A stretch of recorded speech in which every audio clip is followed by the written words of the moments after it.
So one of the things I've been noticing is how some people like to move the narrative about how well Jalen Hurts is playing. If he's not throwing for 300 yards a game, that means he's just a game manager. And now we're back to that argument again. But what does that mean when you're winning? You're doing just enough to win. He gets penalized for having weapons on the field. What are you supposed to do? As a team, as an organization, that's the goal. You put people and players in place. You might have a good quarterback and no wide receivers. You might have phenomenal wide receivers and no quarterback. You might not have a run game. You might have a phenomenal running back and no offensive line. All the pieces got to fit together. And normally that doesn't happen. But now Philadelphia finds themselves in that situation. And as usual, everybody's going to have something to say about what Philadelphia is or is not doing up to their expectations. But at the end of the day, they win it. And they keep trying to move the goalposts. If I ask you who is the best quarterback in the league right now, you know what the answer is? Yes. Whatever you say, yes. That's the answer. I am not going to convince you otherwise. I'm not going to show you anything that would change your mind. Not trying to do that. The argument, though, is, are you consistent in the criticism? When you get one quarterback that's considered an MVP candidate, another quarterback isn't, but they both win in the same way, the same exact way. The stats look exactly the same. So what's the difference? Why is the goalpost moving on one and not the other? I saw Keyshawn Johnson on the Speak Live show where he said if Tom Brady gives you 4,000 yards and 25 touchdowns, that's a pretty good season. But if Lamar Jackson and Jalen Hurts gives you 2,000 passing yards and 2,000 rushing yards and the same 25 touchdowns, what's the difference? If the result is the same. The difference is the narrative, what society and modern day media is looking for. They're looking for that quarterback that checks all of those boxes. You got to be 6'4" or above. You got to be an in the pocket quarterback. You got to be able to run just a little bit. You got to have a cannon arm. If any of those check boxes aren't checked, there's a problem with it. Joy Taylor said as much today on the show. I do not believe that we, as an NFL watching society, as analysts, as fans, and sometimes as coaches or personnel, have been able to adjust completely to the modern version of the quarterback. We want a quarterback to be able to run, but not too much.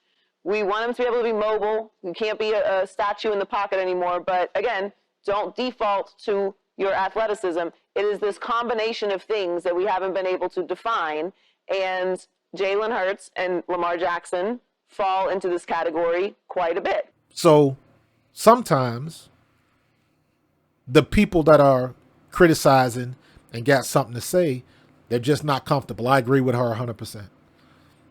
They're just not comfortable with it. Even though the result is the same, everybody wants it a certain way. So there's nothing I can do to convince you. All I'm saying is keep that energy consistent on both sides of it. And it's not. Because when you look at a situation like, when you look at what Jalen Hurts and Josh Allen right now, if you look at them and look at their stats, the stats are even. Both 10-2. Josh Allen got a 64.6 completion rate. Jalen Hurts has got a 68.4. Josh Allen has thrown for 2,691 yards. Jalen Hurts has thrown for 2,494. Josh Allen is 7.6 yards per pass. Jalen Hurts is 8.2. Josh Allen is 224 yards a game. Jalen Hurts is 207.8. You can go down the list. 20 touchdowns to 14. 5 picks apiece. Josh Allen's QB rating is 100.3. Jalen Hurts is 101.8. Rushing yards, 334 to 485 in favor of Jalen Hurts. So their stats are basically even. They're winning games the same type of way. The other day, Josh Allen won a game. He was struggling. He missed some throws. He missed open receivers. He threw some picks. But when push came to shove, you know what he did? He won the game with his legs. Who cares? Who cares that he only threw for 160 yards that game or whatever it was? He found a way to win. He used his legs. Whatever it takes. That's an MVP level performance. Jalen Hurts does the same thing. It's like, yeah, he's got all of those pieces. He should be better. Not going to convince some people. You're not going to convince some people. Some people just aren't, like Joy said, ready for the non-stereotypical quarterback. Somebody that can use their legs like Lamar Jackson or Jalen Hurts or a lot of others nowadays. So it's very interesting how the narrative is not consistent in the criticism and the comparisons. Not even close. So, people forget Josh Allen, when he first got to Buffalo, his first 2 years were garbage. They wanted to get rid of him in Buffalo. Jalen Hurts had to go through his struggles too. Couldn't read the defense and all of that, the Todd Bowles game. Listen, both of them have had their ups and downs. They've taken their lumps and they've come out on the other side of it. And they are better for it. And both of them have gotten their teams to a situation where it looks like both of them are going to be sailing into the playoffs. And that's all you want. Who cares how you get there? The national media, they just want to see the stats. Because there's plenty of quarterbacks that can throw the ball a country mile and get yards upon yards upon yards. They racking it up, but they ain't sniffed the playoffs. Jameis Winston threw for damn 500-something yards the other night. And they lost because he threw 2 pick sixes. So you know what? I will take my 160, 170 yards a game, no turnovers, hand the ball off to Saquon. I'll take that.